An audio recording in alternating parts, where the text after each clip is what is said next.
नमस्कार। रीमा पराशर उत्तर प्रदेश से है, ब्राह्मण है, ये सच है। सिर्फ फैक्ट बता रही हूं आज, क्योंकि आज ये जरूरी है। क्योंकि अगर कोई अफसर अपनी व्यक्तिगत नाराजगी या राजनीतिक महत्वाकांक्षा को ब्राह्मण उत्पीड़न का नाम देकर पेश कर रहा है, तो जरूरी हो जाता है सच्चाई बताना कि कृपया पूरे ब्राह्मण समाज को अपनी राजनीति में घसीटना बंद कर दीजिए। ठेका ना आपको दिया गया है और ना ही किसी और को। ब्राह्मण समाज कोई इमोशनल शील्ड नहीं है जिसे जरूरत पड़ने पर निकाल लिया जाए और मकसद पूरा होते ही पीछे रख दिया जाए।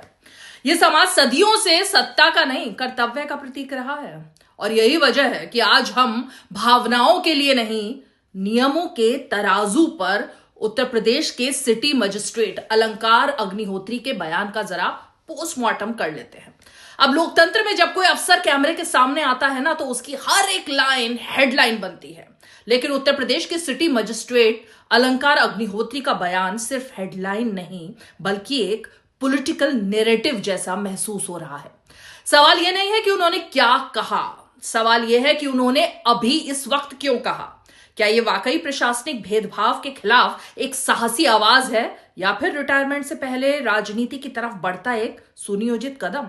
आज भावनाओं और शोर शराबे से परे हटकर हम नियमों और तथ्यों के तराजू पर इस पूरे मामले को जरा तोलेंगे। अब सवाल यह है कि अलंकार अग्निहोत्री लड़ किस तरफ से रहे हैं। तथ्यों की बात करते हैं। अलंकार अग्निहोत्री 2019 बैच के पीसीएस अफसर हैं। पिछले 6 सालों से उत्तर प्रदेश में योगी आदित्यनाथ की ही सरकार है। इसी सिस्टम में उन्होंने ट्रेनिंग ली, इसी सिस्टम में उन्हें तैनातियां मिली और इसी सिस्टम का वो आज भी हिस्सा है। अब यहां एक पत्रकार के तौर पर मेरे कुछ कड़वे सवाल है, कड़वे लग सकते हैं। अलंकार जी, अगर सिस्टम में इतना ही भेदभाव था तो पिछले 6 सालों में आपने कभी एक भी आधिकारिक नोट यानी डिपार्टमेंटल नोट क्यों नहीं लिखा भाई? अब एक अफसर के पास सर्विस ट्राइब्यूनल जैसे जाने का रास्ता होता है, अपनी एसोसिएशन में बात उठाने का मंच होता है। क्या आपने इनमें से किसी भी संवैधानिक विकल्प का कभी इस्तेमाल किया? अब हकीकत तो यह है ना, जब आप मलाईदार पदों पर तैनात थे तब व्यवस्था आदर्श थी, और जैसे ही चुनाव का माहौल बना आपको सिस्टम भेदभावपूर्ण लगने लगा। क्या यह महज इत्तेफाक है या कोई सोची समझी रणनीति? अब इस पूरी की पूरी स्टोरी में सबसे रहस्यमयी और गंभीर मोड़ है शंकराचार्य स्वामी अविमुक्तेश्वरानंद सरस्वती के साथ इस अफसर की जुगलबंदी। अब बयान आने से ठीक पहले और बाद में अफसर और शंकराचार्य के बीच लंबी बातचीत हुई। अब जरा गहराई में चलते हैं। शंकराचार्य वर्तमान सरकार की यानी योगी सरकार की कई नीतियों के मुखर विरोधी लगातार बने रहे हैं। अब यह जग जाहिर है। ऐसे में एक सिटिंग अफसर का उनके साथ घंटों राजनीतिक विमर्श में शामिल होना सर्विस कंडक्ट रूल्स के प्रोटोकॉल की धज्जियां उड़ाने जैसा है ना। अफसर का काम है कानून का पालन करना और कराना और विवादों को शांत करना, ना कि किसी ऐसी भाषा का हिस्सा बनना जो राजनीतिक या धार्मिक आग को हवा दे। अब सवाल यह भी है कि संवाद किस हैसियत से हुआ? क्या एक अफसर की मर्यादा के खिलाफ यह नहीं है? अक्सर लोग कहते हैं कि अफसर को बोलने की आजादी क्यों नहीं है, तो सुनिए जरा।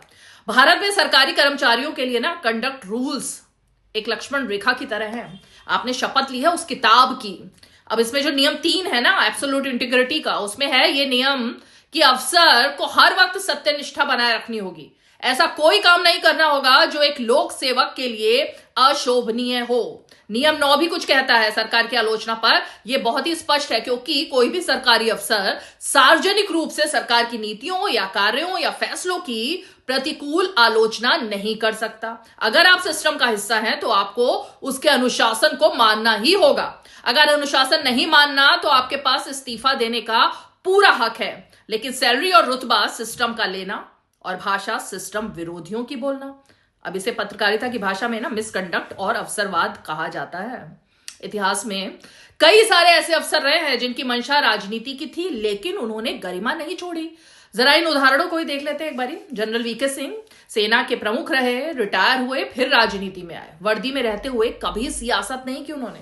अब राजेश्वर सिंह को ही देख लीजिए ना, ईडी से इन्होंने वीआरएस लिया, इस्तीफा दिया, फिर चुनावी मैदान में उतरे। पद पर रहते हुए कभी राजनीतिक नैरेटिव नहीं गढ़ा। अभिषेक सिंह एक और आईएएस, इन्होंने भी अपनी सेवा से इस्तीफा दिया और अब सार्वजनिक जीवन में सक्रिय हैं। इन लोगों ने कुर्सी और कैंपेन के बीच ना एक स्पष्ट अंतर रखा। लेकिन अलंकार अग्निहोत्री के मामले में ऐसा लगता है कि वो पद पर बने रहकर ही पॉलिटिकल लॉन्च पैड तैयार कर रहे हैं। क्या ये उन हजारों ईमानदार अफसरों का अपमान नहीं है जो चुपचाप सिस्टम के भीतर रहकर बदलाव ला रहे हैं? क्या ये सीधे तौर पर राजनीतिक महत्वाकांक्षा का मामला नहीं है? और आखिर में एक सवाल इस टाइमिंग का भी है। उत्तर प्रदेश में चुनाव सामने है, नैरेटिव की लड़ाई तेज है, विपक्ष को एक ऐसा चेहरा चाहिए जो सरकारी सिस्टम के भीतर से निकलकर योगी मॉडल पर सवाल उठाए। क्या सिटी मजिस्ट्रेट अनजाने में या जानबूझकर उस नैरेटिव के मोहरे बन गए हैं और बन भी रहे हैं योगी मॉडल की? एक जो ताकत है ना, दबाव की राजनीति वहां पे नहीं चलती है। अमिताभ ठाकुर जैसे अफसरों का आपने उदाहरण देख ही लिया था।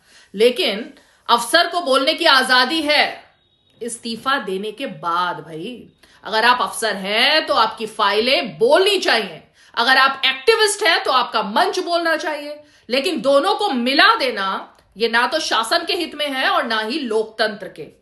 व्यवस्था सुधारने के लिए सिस्टम के भीतर लड़ना पड़ता है और राजनीति करने के लिए सिस्टम से बाहर निकलना पड़ता है। कुर्सी शासन की है तो भाषा भी ना शासन की ही होनी चाहिए। संज्ञान ले और ध्यान में रखें, और ब्राह्मणों के ठेकेदार कृपया करके ना बने।